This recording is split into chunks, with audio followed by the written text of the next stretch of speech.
Shalom and good morning everyone. పరిశుద్ధులైన ఎలోం బిడ్డలందరికీ ఉదయకాల శుభవందనములు. బిడ్డలారా, మనము ఏ విధంగా మనము దీవించబడాలి, అనేకులను దీవించాలి. మనము చాలామంది ఏంటంటే వాళ్ళ సంతానం దీవించబడితే చాలు, వారి వంశము దీవించబడితే చాలు అని అనుకుంటారు. కానీ తన ఇల్లంతట్లో నమ్మకస్తుడైన మోషే గారు, ఈ భూమి మీద ఆయన లాంటి సాత్వికుడు ఎవరూ లేరు.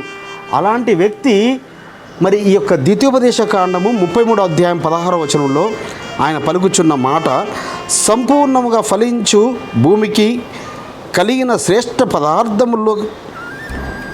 పదార్థముల చేత యెహోవా అతని భూమిని దీవించును. ఎవరి భూమిని దీవించును అని అంటున్నాడు. ఇక్కడ 12 గోత్రికులకు ఆయన దీవెనల వచనాలు పలుకుతున్నాడు.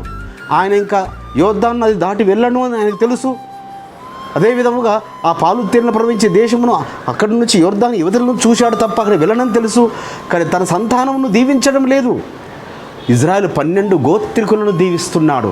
ఇక్కడ ఆయన దీవిస్తున్నది మరి ఎవరైనా యోసేపు గారిని, యోసేపు గారి యొక్క సంతానమును, యోసేపు గారి వంశమును ఆయన దీవిస్తున్నాడు. అతని భూమి దీవించబడునుగాక. కాబట్టి మన రక్షకుడైన విమోచకుడైన నజరేయుడైన యెహోవా మెస్సియా కూడా మనకిచ్చిన భాగ్యం అదే. మనల్ని దీవించాలి అంటే, మనం దీవించబడాలంటే మనం అనేకులను దీవించాలి, అనేకులను ఆశీర్వదించాలి. అనేకులను ఆశీర్వదిస్తే మన సంతానమును ఆయన ఆశీర్వదిస్తాడు. అనేకులను మనము దీవిస్తే మన సంతానాన్ని ఆయన దీవిస్తాడు. అయితే మోషే గారు ఆ 12 గోత్రికులను ఎందుకు దేని బట్టి ఆయన దీవిస్తున్నాడు అనగా, ఆది కాండంలో 49వ అధ్యాయంలో యాకోబు గారు తన యాత్ర ముగించే ముందు ఆయన తన 12 గోత్రికులను, 12 మంది కుమారులను, ఆ 12 మంది కుమారులలో ఎక్కువగా ఆయన ఆశీర్వదించింది యోసేపునే. యోసేపుకు 2 భాగాలు ఇచ్చాడు. మిగతా అందరి కుమారులకు 1 భాగం అయితే యోసేపుకు 2 భాగాలు ఇచ్చాడు. మనష్షే ఎఫ్రాయిం. కానీ మనష్షే ఎఫ్రాయిం అని ఆశీర్వదించలేదు ఆయన.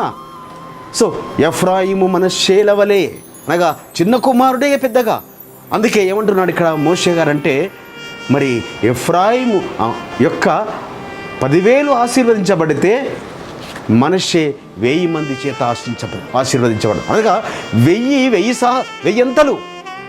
అదే విధముగా మనము కూడా ఇతరులను, మనము కూడా తండ్రి వీరిని 100 రెట్లు, 30 పాలు, 60 పాలు అంటాము, 100 పాలు మీరు వారిని దీవించు అని అంటే పరలోకపు తండ్రి మన సంతానాన్ని ఆయన 100 రెట్లు దీవిస్తాడు, ఆశీర్వదిస్తాడు. అట్టి కృప పరమ తండ్రి మనందరికీ అనుగ్రహించును గాక. ప్రార్థించుకుందాం. పరిశుద్ధమైన తండ్రి, అవును నాయన, మేము ఇతరులను దీవిస్తే మీరు పరలోకమును తెరిచి, పరలోక ద్వారమును తెరిచి మమ్మలను నాయన మీరు పట్టజాలంత విస్తారమైన దీవెనల చేత దీవిస్తానని ఇచ్చిన వాగ్దానం బట్టి మీకు స్తోత్రములు చెల్లిస్తూ నజరేయుడైన యెహోవా మెస్సియా నామమున స్తుతించి ప్రార్థించి వేడుకుంటున్నాం పరమ తండ్రి.